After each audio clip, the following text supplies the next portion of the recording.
Morning everyone, Hindi ज्ञान सागर channel में आपका बहुत बहुत स्वागत है। आज की वीडियो में मैं जिस टॉपिक को लेकर आई हूँ उसका नाम है छाया मत छूना और इनके कवि का नाम है गिरिजा कुमार माथुर। पहले मैं थोड़ा सा गिरिजा कुमार माथुर का परिचय देती हूँ। गिरिजा कुमार माथुर का जन्म सन 1918 में गुना मध्य प्रदेश में हुआ। प्रारंभिक शिक्षा झांसी उत्तर प्रदेश में ग्रहण करने के बाद उन्होंने एमए अंग्रेजी व एलएलबी की उपाधि लखनऊ से अर्जित की। शुरू में कुछ समय तक वकालत की, बाद में आकाशवाणी और दूरदर्शन में कार्यरत हुए। उनका निधन सन 1994 में हुआ। गिरिजा कुमार माथुर की प्रमुख रचनाएं हैं नाश और निर्माण, धूप के धान, शिलापंख, चमकीले, भीतरी नदी की यात्रा, जन्म कैद, कविता है इनकी सीमाएं और संभावनाएं, आलोचना इत्यादि। आइए अब बढ़ते हैं हम पाठ परिचय की ओर। छाया मत छूना, इस कविता में इसका पाठ परिचय समझने की कोशिश कीजिए। छाया मत छूना कविता के माध्यम से कवि ये कहना चाहता है कि जीवन में सुख और दुख दोनों की उपस्थिति है। विगत के सुख को याद कर वर्तमान के दुख को और गहरा करना तर्कसंगत नहीं है। कवि के शब्दों में इससे दुख दूना होता है। विगत की सुखद काल्पनिकता से चिपके रहकर वर्तमान से पलायन की अपेक्षा कठिन यथार्थ से रूबरू होना ही जीवन की प्राथमिकता होनी चाहिए। कविता अतीत की स्मृतियों को भूल वर्तमान का सामना कर भविष्य का वर्ण करने का संदेश देती है। वह यह बताती है कि जीवन के सत्य को छोड़कर उसकी छायाओं से भ्रमित रहना जीवन की कठोर वास्तविकता से दूर रहना है। कविता में रोमानी भावबोध की अभिव्यक्ति देखी जा सकती है। आइए अब कविता पढ़ते हैं। शुरू करते हैं कविता छाया मत छूना। लेकिन छाया मत छूना पढ़ने से पहले इसमें आए कठिन शब्दों का अर्थ जान लेते हैं। छाया मत छूना, मन होगा दुख दूना, जीवन में है सुरंग सुधियाँ सुहावनी, छवियों की चित्रगंध फैली मनभावनी, तन सुगंध शेष रही बीत गई यामिनी, कुंतल के फूलों की याद बनी चांदनी, भूली सी एक छुअन बनता हर जीवित क्षण, छाया मत छूना, मन होगा दुख दूना। आइए इन रेखांकित शब्दों के हम कठिन शब्दों के अर्थों को जानते हैं। छाया यानी परछाई, भ्रम, दूना यानी दुगना, सुरंग रंग बिरंगी, सुधियाँ यादें, सुहावनी आनंद देने वाली, छवियों चित्रों, चित्रगंध चित्र की याद के साथ साथ उसके आसपास की सभी वस्तुओं की गंध को महसूस या अनुभव करना, मनभावनी मन को लुभाने वाली, यामिनी तारों भरी चांदनी रात, कुंतल लंबे केश या बाल और छुअन स्पर्श।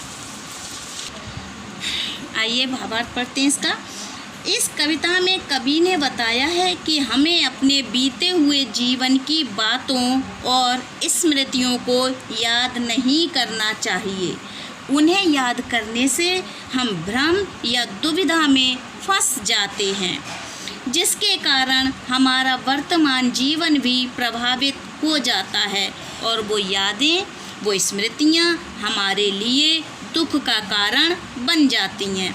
हम सभी के पास बीते हुए जीवन की सुखद, मोहक, सुंदर स्मृतियाँ होती हैं और हृदय में उन सुखद स्मृतियों की छाप भी होती है। बल्कि ये कहें कि उस बीते हुए समय की एक एक महक भी घुली हुई होती है। गंध चित्र नहीं होता है, सिर्फ अनुभव करने वाली स्थिति होती है, किंतु हमारी स्मृतियों में गंध भी, खुशबू भी अपनी जगह बनाए रखती है।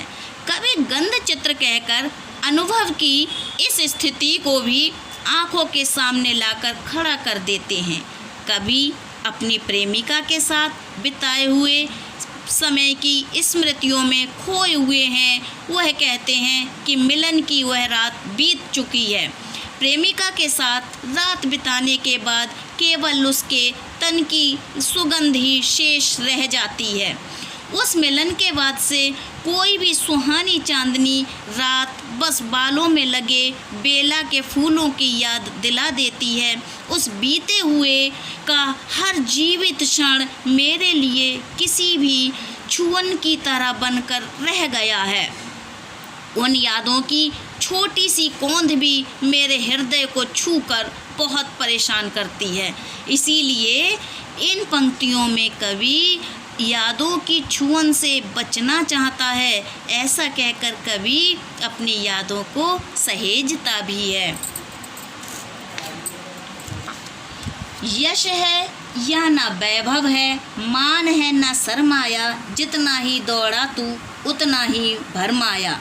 प्रभुता का शरण बिंब केवल मृग तृष्णा है, हर चंद्रिका में छिपी एक रात कृष्णा है। जो है यथार्थ कठिन उसका तू कर पूजन, छाया मत छूना मन होगा दुख दूना।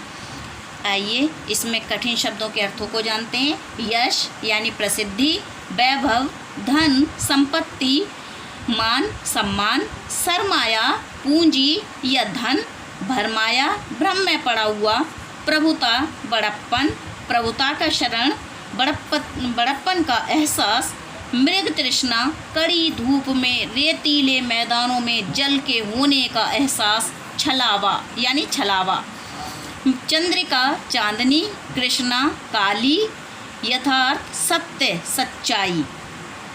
आइए भावार्थ को पढ़ते हैं, समझते हैं इसका। कवि कहता है कि किसी के भी जीवन में यश या वैभव या कुछ भी बाकी नहीं रहता।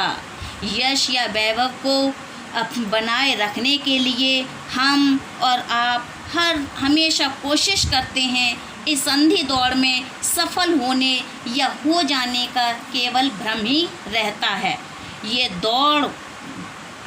दौड़ हमें भ्रम में ही डाले रखती है। हमें लगता है कि हमारी अपार ताकत, संपत्ति यादि सर्वोच्च पद आदि हम सब कुछ के मालिक हो जाएंगे। वास्तव में ऐसा कभी नहीं होता।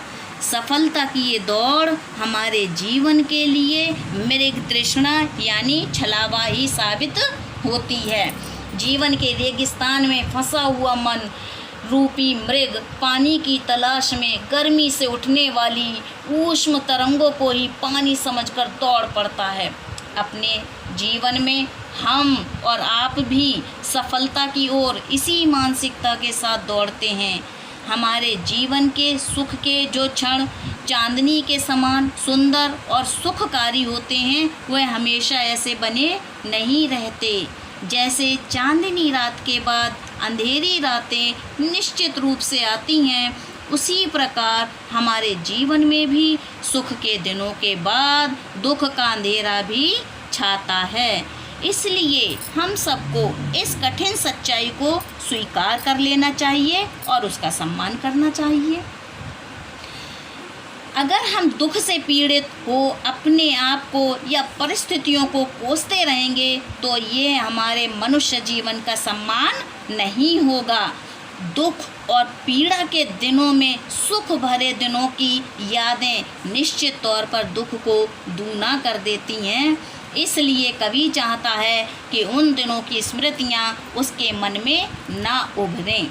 कवि ने इन पंक्तियों में जीवन का मार्मिक चित्रण किया है। बढ़ते हैं अगली पंक्तियों की ओर।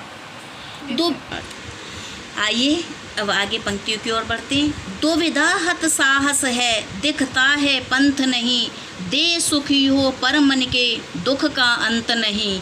दुख है न चांद खिला शरद रात आने पर, क्या हुआ जो खिला फूल रस बसंत जाने पर। जो ना मिला भूल उसे, कर तू भविष्य वरण, छाया मत छूना मन होगा दुख दूना।